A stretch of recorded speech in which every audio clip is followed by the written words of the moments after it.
All right, so hi everyone, and welcome to this session of high school fair, Destination Italy.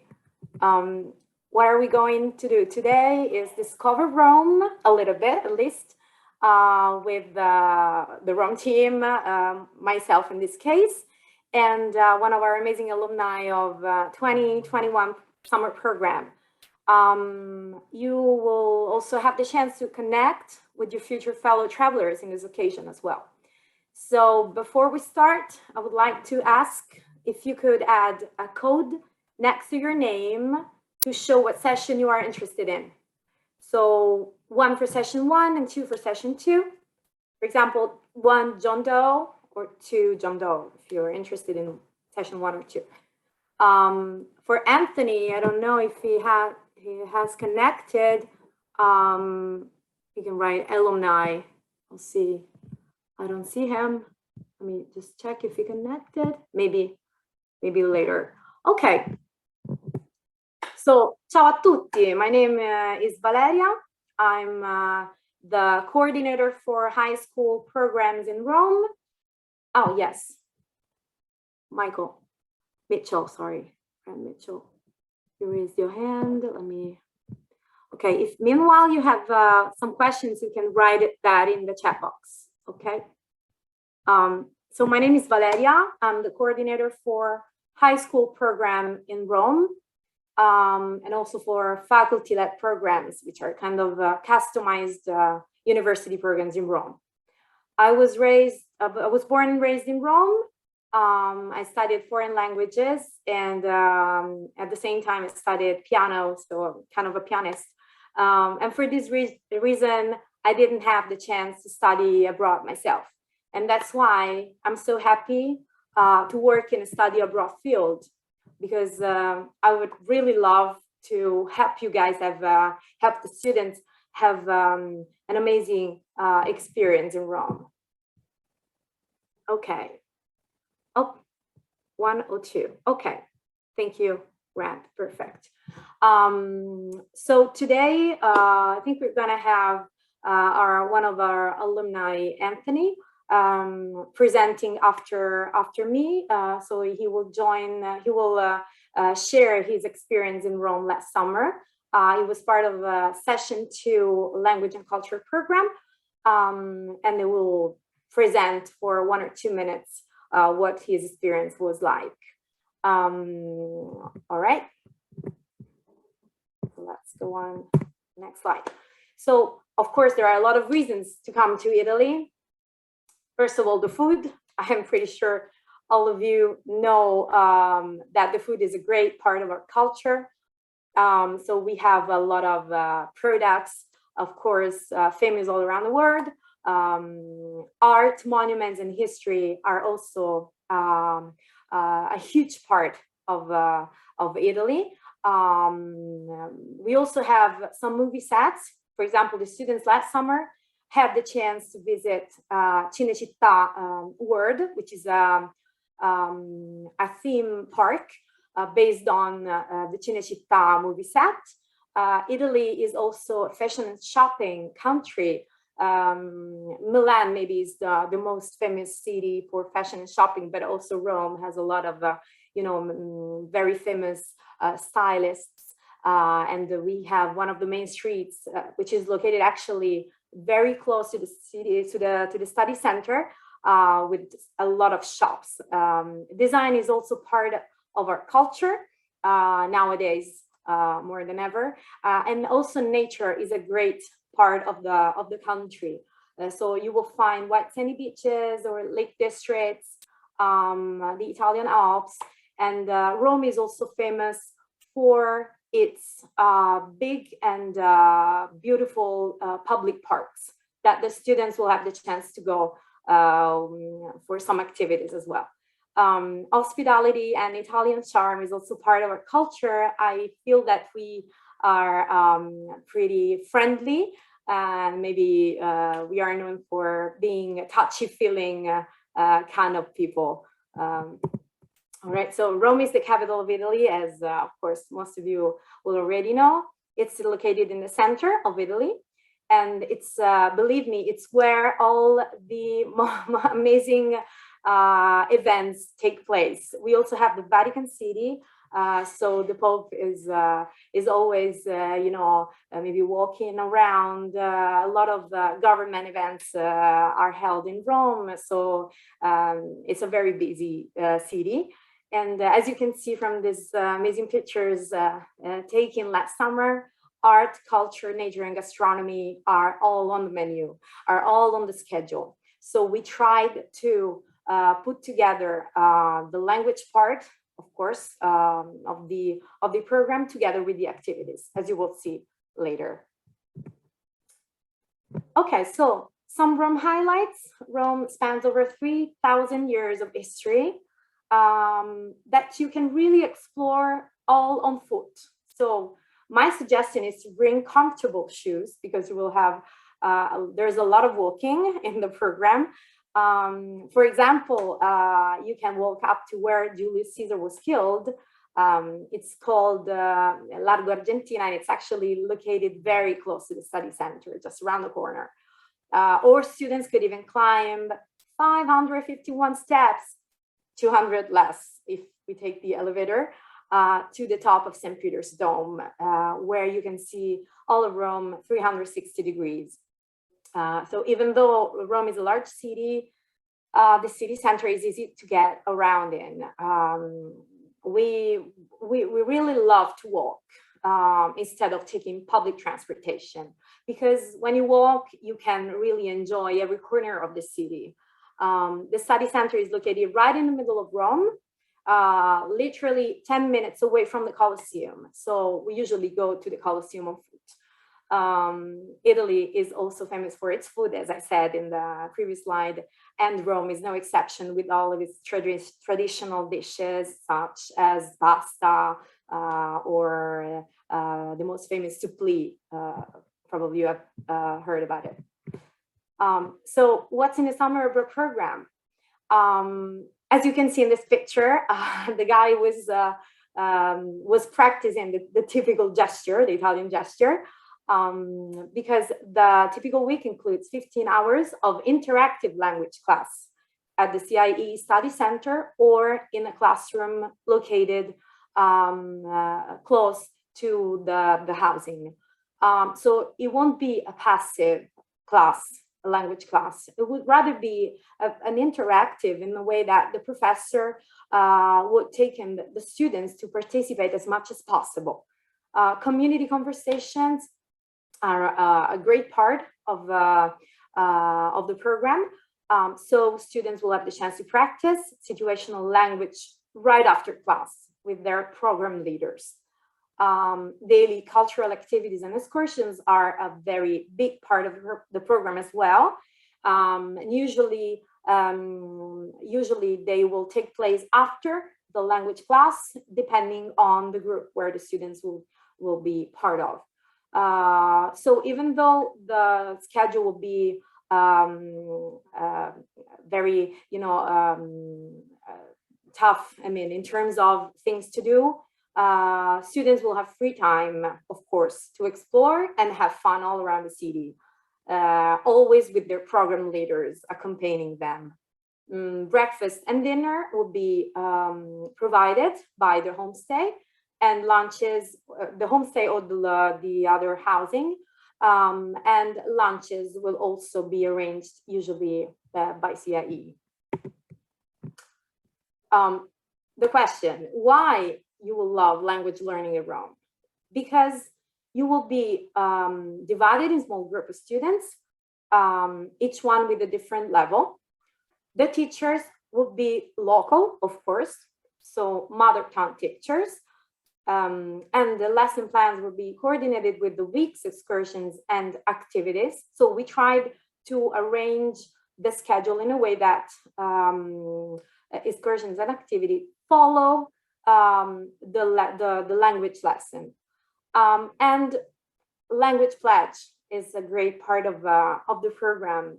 What does it mean? It means that we encourage our students, and so do the program leaders and the teacher, to practice Italian as much as possible. This is an intensive language program in Rome. So we tried to encourage students to speak as much as possible with local people or with program leaders, with teachers, with the staff as well.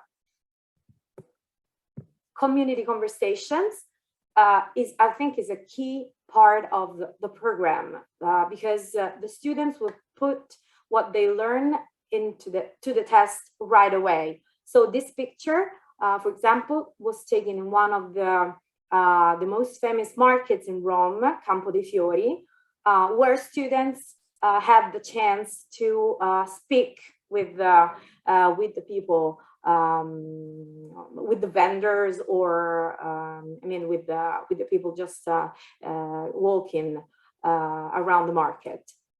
So you will take fun and engaging challenges throughout the neighborhood, always divided in small groups, also for COVID regulations, of course. Each group will be chaperoned by a program leader. As I said, there are a lot of daily activities and also excursions. There are going to be day trips, but this year we are going to offer also an overnight trip. Of course, our students will experience some of the most famous activities, such as visit the Colosseum and the Forum, or visit the Vatican Museum and the Sixtine Chapel. But we will give them the chance to do things that they wouldn't probably do as simple tourists, such as cooking class with the professional chef, or to take part in, for example, workshops such as the mosaic workshop or the fresco workshop, always with professional teachers, or the gelato tasting class. And we try to include activities that can bring to life any aspect of the daily lessons that they will take.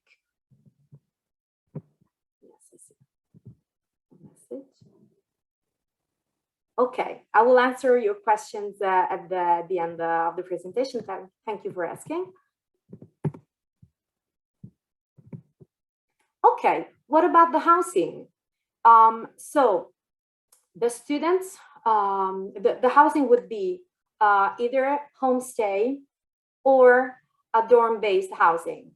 A decision will be taken in the next weeks, and the website would be updated with this decision.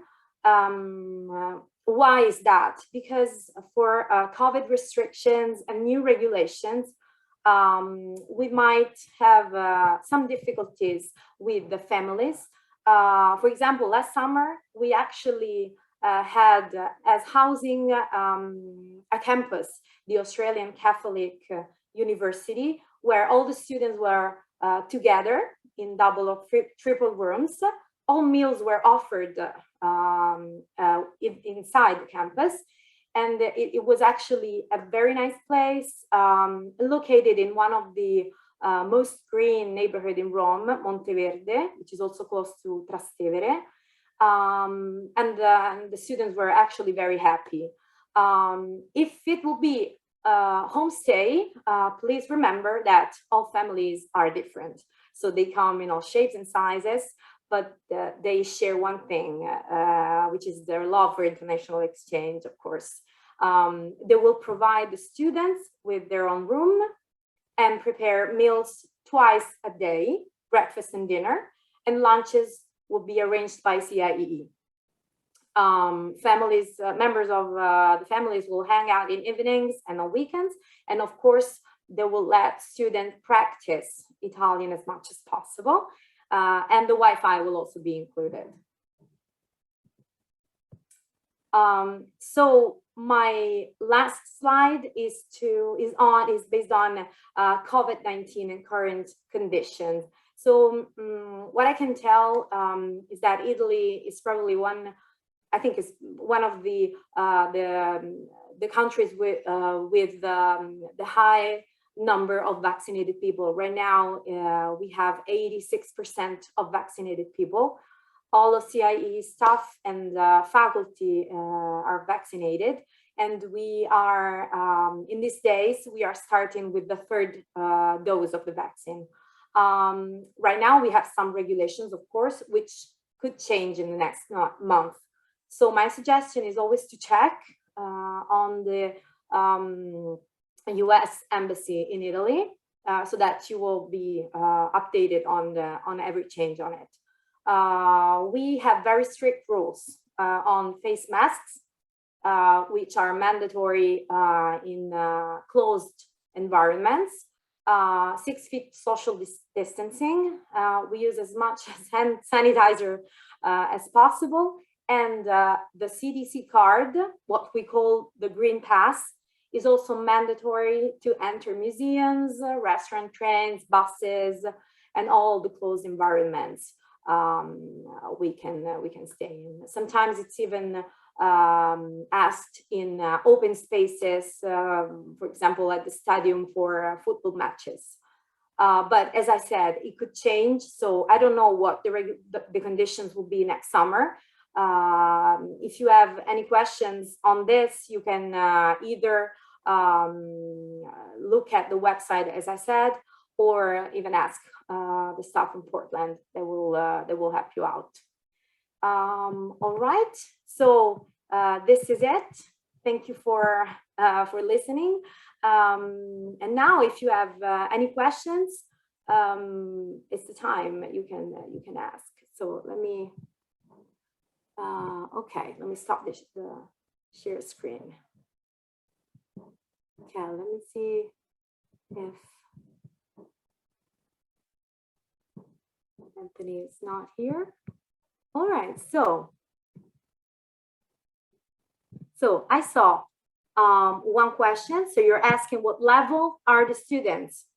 So the students can be any level of Italian language. There is no minimum level required.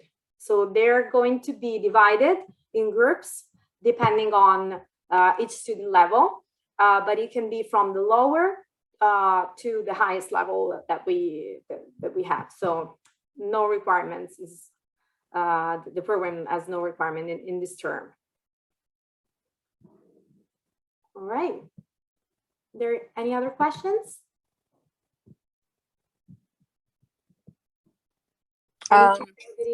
Yes. Hi. Hi. I will ask. I'm Tiziana. I'm with Grant. I'm the mom of Luca. I'm Italian. I hear a nice Italian accent. I know.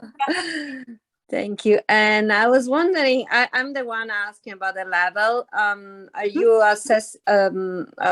doing a test before the participant apply, or once they arrive in Rome, they will be divided by age and level? What is your criteria?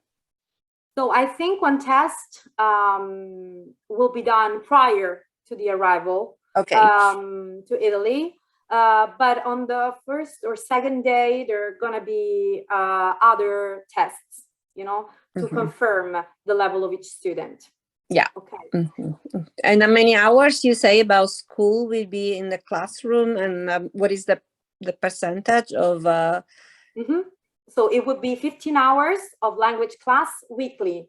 This means that 5 days per week, the students are going to have 3 hours per day of language class, 3 hours per 5 weeks. And the rest of the day will be arranged between, activities, excursions, different each day. Okay, perfect. All right. Okay. And yes. No, I was wondering, they're all high school level, or the age of the class are like mixed with different age, or more or less will be similar age? So they're gonna be all of them high schoolers. High schooler. But of course there will be a range of age. Yeah. So I think from 15, we also had some 14, 15 to 18 usually, but they are all high schoolers. Okay, great. Thank you. You're welcome. So I also see another question. How do you apply for financial aid? if that's available. So I think this question goes directly to the Portland office. Can you confirm, Rachel? Yeah, so the application is open to all students around the world. So it is possible that you could have an international student on the program. However, most of our students, like 99% of them, are from the US. And the scholarships are only for US resident students. So that usually means we have more US students. When we will know the housing decision. So as I said, within, the next weeks, we are gonna know if it's gonna be homestay or a dorm based housing like last summer. So if you wanna know that information, you can either ask the Portland office or you can check on the website, which would be updated with this information. Okay. So I also wanted to share with you, all right, that if you are currently working on your application, you make sure to finish it by December 1st, and you will be included in a raffle to win a free flight. So I'm gonna paste in the chat box the link. Learn more here, but I don't have the link. And Grant, did you have a question? Yeah, I'm the real Grant Mitchell. Hi. Tiziana was impersonating me. But my question is, how much autonomy are they given or not given in terms of free time and things like that? What are they allowed and not allowed to do? All right. So always keep in mind they're as high schoolers, of course, they are minor. So we are going to give them free time, but we usually call it structured free time. What does it mean? It means that the students are most of the time with the program leaders. Usually the program leaders are actually with them 24/7. Okay. But during the free time, students will be given an amount of time alone. And we have arranged some, for example, I'll give you a true example. For example, the PLs with the students will go, I don't know, on to Campo dei Fiori. They will tell students, okay, now you have 40 minutes to explore the surroundings. And then this is the checkpoint. So you will come back after 40 minutes to us so that we can check that you are good. And we also always encourage them to be in groups, to be with someone else, never alone, because we always keep in mind that they're minors, okay? And Rome is a large city, so we wanna stress out that we really want them to be safe as much as possible. So they're gonna have some free time, but always with the supervision of the PLs, okay, the program leaders. So our son has cousins in Rome, and is there a possibility of sort of having him visit them while he's there? How would that work, or is that just sort of not? It depends on the housing. I mean, it happens. We have had some students with families around, so yes, we can plan accordingly to give him some time to stay with his cousins, of course, accordingly to the schedule. But yes, of course. Okay. Right, if the parents are okay, of course, yes, we can do that. Okay, thank you. Yeah, we would probably ask you to essentially sign off on it in a written form via email or on an actual form. And as Valeria said, we would want to make sure that it doesn't interfere with any of the class time or the scheduled activities, but outside of that, we could make something happen. Yeah, I was thinking definitely. Yeah. Yeah.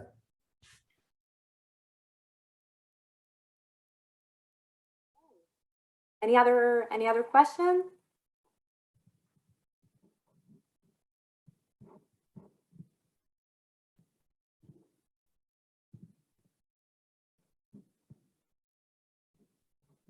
No questions? Is this is being recorded? Is there a way for our son to be able to watch or see it? Yes. Is that posted somewhere? Yes, it's being recorded. So I think the team, Rachel, correct me if I'm wrong, can send you the link for the for the recorded session. Yeah, we will either be sending recordings out via email and or probably more likely after this week, potentially realistically after Thanksgiving, depending on when the team gets everything up, but probably posting links to the website as well. Okay, great. That doesn't, after Thanksgiving, doesn't leave much time before December 1st. The big raffle. Well, yes, true, but this is, you know, informational about the program. So the hope is that that students have made a decision as to whether they're going to apply or not. And then the December 1st is just to be entered for the flight. The application isn't actually due until January 14th. Thank you. Okay, Yeah. so the question is, when is the deadline? So is that was it in January? Is that Rachel, right? You know better than me. Yeah.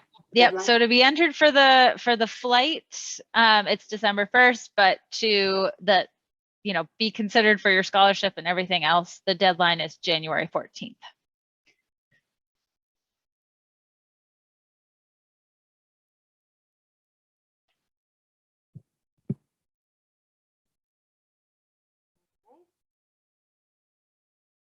Any other question for me? So just out of curiosity, the background, so what I have as a background is actually one of the parts of the study center in Rome. So we have moved there. It's located in the historical center of Rome. We have moved there in 2019. And it was, I mean, the building was built in 1686 by Carlo Porta, which is one of the architects that actually helped Michelangelo building the Sixtine Chapel. So this is a little curiosity about the study center.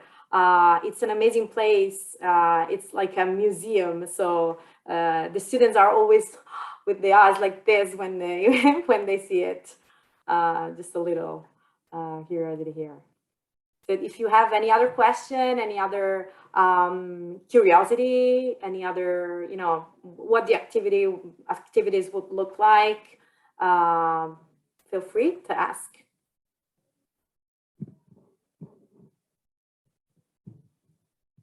So actually what I can also add is that the language and culture program, I mean, last summer was the first time that we have the language and culture program, because we also offer the art history program for high schoolers. But it was we really had such two amazing groups of students. And even though it was our first time with the language and culture program, it went really well. The students were so happy, and so we were happy too. On the weekends where there is no class, what are the students allowed to do? So usually we try to insert as many activities as possible, not to stress out students, but to keep them occupied and always busy doing something.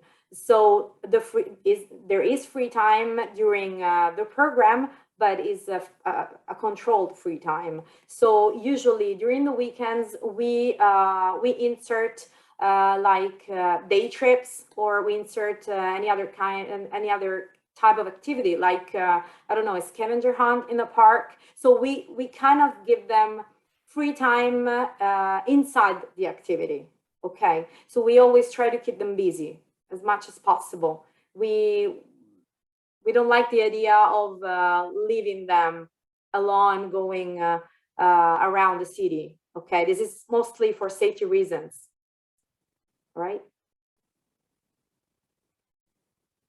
So for example, as I said, usually on Sundays, I have to say, we go with them to parks. As I said, Rome has a lot of public spaces, a lot of public parks, such as Villa Borghese, Villa Ada. You probably heard about them. And we organize like bike ridings inside the park, or just like walking or relaxing on the grass and something like that. Giving them free time, of course.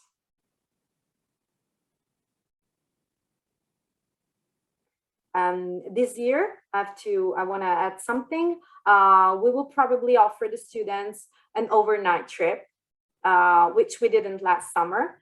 And we'll probably go to Florence for overnight trip. So we are going to stay 2 nights out with them, arranging some activities in Florence as well. For example, a city walking tour, or visiting the Uffizi, or a cooking class in Florence as well, and you know, letting them explore a little bit the city on themselves, always with the buddy system. We call it the buddy system, and we don't stress it enough. We always repeat to them to stay together, especially during the orientation. We illustrate what we call the buddy system, and it worked. So we use that as much as possible. All right. Any other questions? So Grant, so you're interested in session 1, right? In June. Okay. And then I see Lena. Correct, but I'm not even positive. I think so. I forgot what the dates were, frankly. So the dates for session 1 would be June 12 to July 9. Okay, and session 2 will be July 10th to August 6th.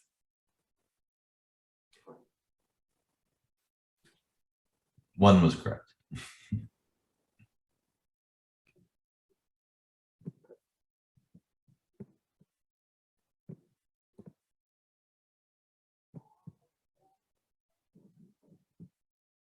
Any other questions?